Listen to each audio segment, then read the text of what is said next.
Xian akhirnya terbangun, dan dunia pun terdiam.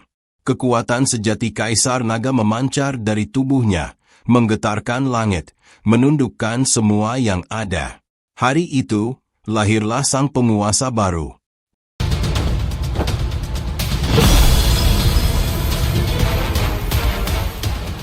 Di tengah petir surgawi yang mengamuk, Xiao Yan bertahan.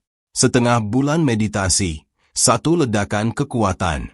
Dan akhirnya, ia menembus Dozun bintang 5. Dunia kembali berguncang.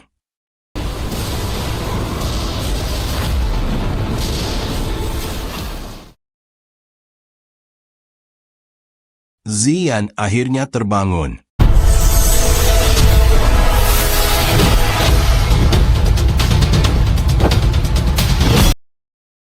Suasana berubah drastis saat kekuatan luar biasa dari Kaisar Naga memancar dari tubuhnya.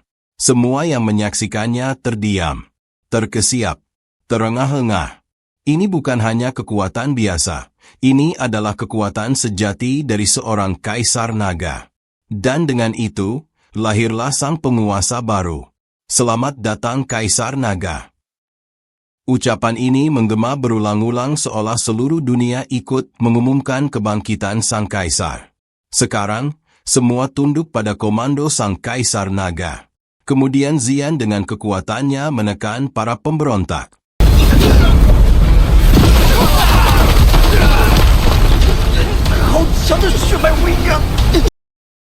Xian tak hanya bangkit sebagai pemimpin, tapi sebagai simbol kebangkitan klan naga kuno. Ia menyatakan dengan lantang, beritahu kepada 3 Raja Naga setelah kamu kembali, bahwa Taisu, klan naga kuno, tidak pernah memiliki raja. Hanya ada satu kaisar, dan jejak darah bangsawan mereka, akan aku ambil kembali sendiri. Para pemberontak mulai berlari, satu persatu melarikan diri. Ketakutan jelas terlihat di mata mereka, bukan hanya karena kekalahan, tapi karena mereka baru saja menyaksikan kekuatan sejati, kekuatan yang tak mampu mereka lawan. He King maju 1 langkah. Tangannya mengepal, niat untuk mengejar dan menghentikan mereka tampak jelas di matanya. Namun sebelum ia bergerak lebih jauh, suara lembut tapi tegas menghentikannya. Biarkan mereka pergi, kata Xian pelan. Namun di belakangnya tubuh Xiao Yan tak lagi berdiri. Selama lebih dari sebulan, ia telah membakar douki dan api surgawi tanpa henti.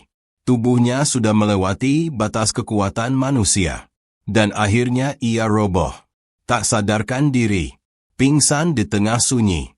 Namun sebelum itu terjadi, Xian telah melakukan sesuatu yang tak pernah ia beritahu siapapun. 1 tetes darah murni naga kuno, ia berikan kepada Xiao Yan.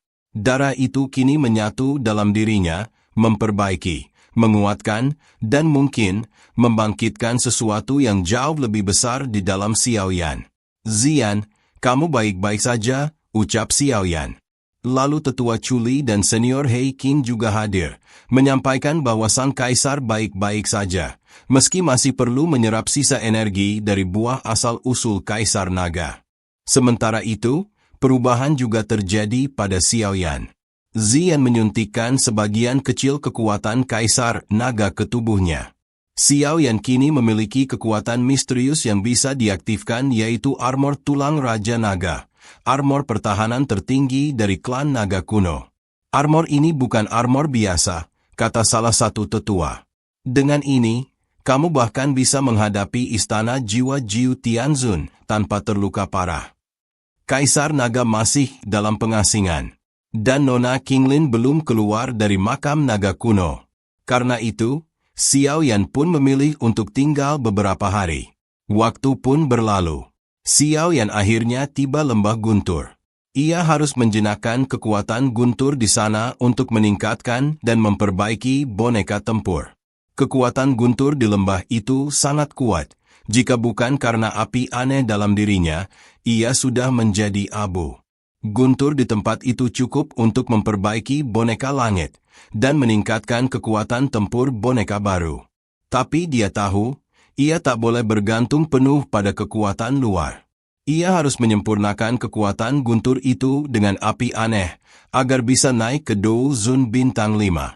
Dalam keadaan meditasi, Xiao Yan mulai menyerap kekuatan guntur surgawi. Proses itu berlangsung berat, namun perlahan, energi langit itu melebur sempurna ke dalam nadinya.